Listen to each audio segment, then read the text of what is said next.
दादा आपण स्वस्तिनी केमिति नेले? ସ୍ୱସ୍ତିନି ନେବା ପାଇଁ ମୋତେ ବିଶେଷ କେହି କିଛି କହିନଥିଲେ। ଶ୍ରୀ ଶ୍ରୀ ଠାକୁରଙ୍କର ସମସ୍ତ ପୁସ୍ତକ ଏବଂ ଆମର ଗୁରୁ ଭାଇମାନଙ୍କ ସହିତ କଥା ବେଳେ ମୋର ମନେ ହୁଏ ଯେ ସ୍ୱସ୍ତିନି ନେବା ଗୋଟେ ଅନିବାର୍ଯ୍ୟ କଥା।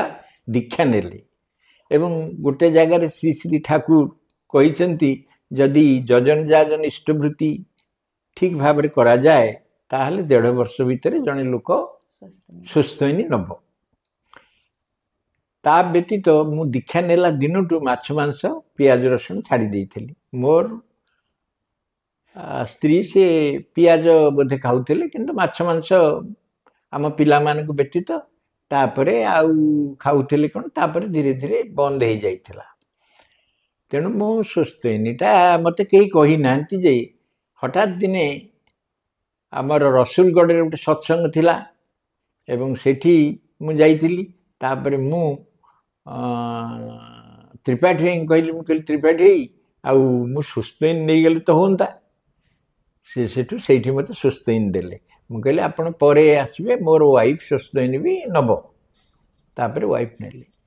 ସ୍ୱସ୍ତିନି ନେବା ଗୋଟିଏ ଆପଣଙ୍କର ଶ୍ରୀ ଶ୍ରୀ ଠାକୁରଙ୍କର ଯେଉଁ କଥାଟି କହିଲି, ଜଣେ ଲୋକ ଏଇ ସାଧାରଣ ଭାବରେ ତା ପାଇଁ କିଛି ନାହିଁ, କିଛି ଇଷ୍ଟବୃତ୍ତି କରିବା ଏବଂ ଟିକେ ନାମ ଧ୍ୟାନ କରିବା ଏବଂ ଇଷ୍ଟବୃତ୍ତି ଠିକ୍ ସମୟରେ ପଠାଇବା, ଗୁରୁ ଭାତୃଭୋଜ୍ୟ ଦେବା, ଏଇଟା କଲେ ମୋର ମନେ ହୁଏ ଜଣେ ଲୋକ ଭିତରେ ସ୍ୱସ୍ତିନି ନେବାର ଆବେଗଟା ସ୍ୱଚ୍ଛ ଭାବରେ ଆସେ। ଏଇଟା ମୁଁ ସମସ୍ତଙ୍କୁ କୁହେ, କାରଣ ସେତେବେଳକୁ ସ୍ୱସ୍ତିନିରେ କ'ଣ ଥାଏ ସେଇଟାକୁ ଜଣା ନଥାଏ ତାକୁ।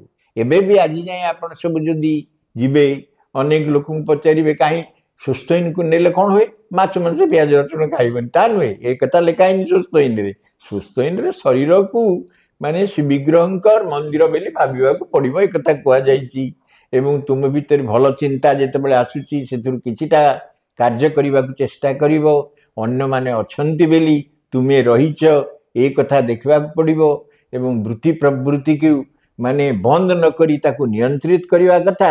এইটা ମୁଁ ଅନେକ ସମୟରେ ପଚାରେ ଯେ ତୁମେ ସ୍ୱସ୍ତିନି ନେଇଛ, ସ୍ୱସ୍ତିନିର କ'ଣ 5ଟା ନୀତି, ତାପରେ ସ୍ୱସ୍ତିନିରେ ଅର୍ଘ୍ୟ ରଖିବା କଥା। ତେଣୁ ମୁଁ ସ୍ୱସ୍ତିନି ବିଷୟ ଦ୍ୱାରା ମୋର ନିଜର ସିଦ୍ଧାନ୍ତ ହେଲା ଯେ ସ୍ୱସ୍ତିନି ନେବା ଦରକାର, କାରଣ ଠାକୁରଙ୍କର ଦୀକ୍ଷାଟା ହିଁ ସ୍ୱସ୍ତିନି ଦୀକ୍ଷା ଏବଂ ସେଥିପାଇଁ ସ୍ୱସ୍ତିନି ନେଲା ପରେ ସେଇଟା ଗୋଟେ ଦୃଢ଼ୀଭୂତ ହୁଏ ଏବଂ ମନୁଷ୍ୟ ତାକୁ ପାଳନ କରେ।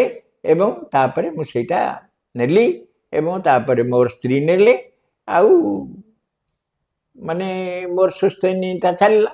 ଏଇଟା ହେଉଛି କଥା। ଆଉ ନହେଲେ ମାନେ ମୁଁ କାହାର ଦ୍ୱାରା ବିଶେଷ କିଏ ଆପଣ ସ୍ୱସ୍ତିନି ନିଅନ୍ତୁ, ଏଇଟା ମାନେ ଦରକାର ରିହାତି, ଏଇସବୁ କଥା ମୋତେ କେହି କିଛି କହିନଥିଲେ।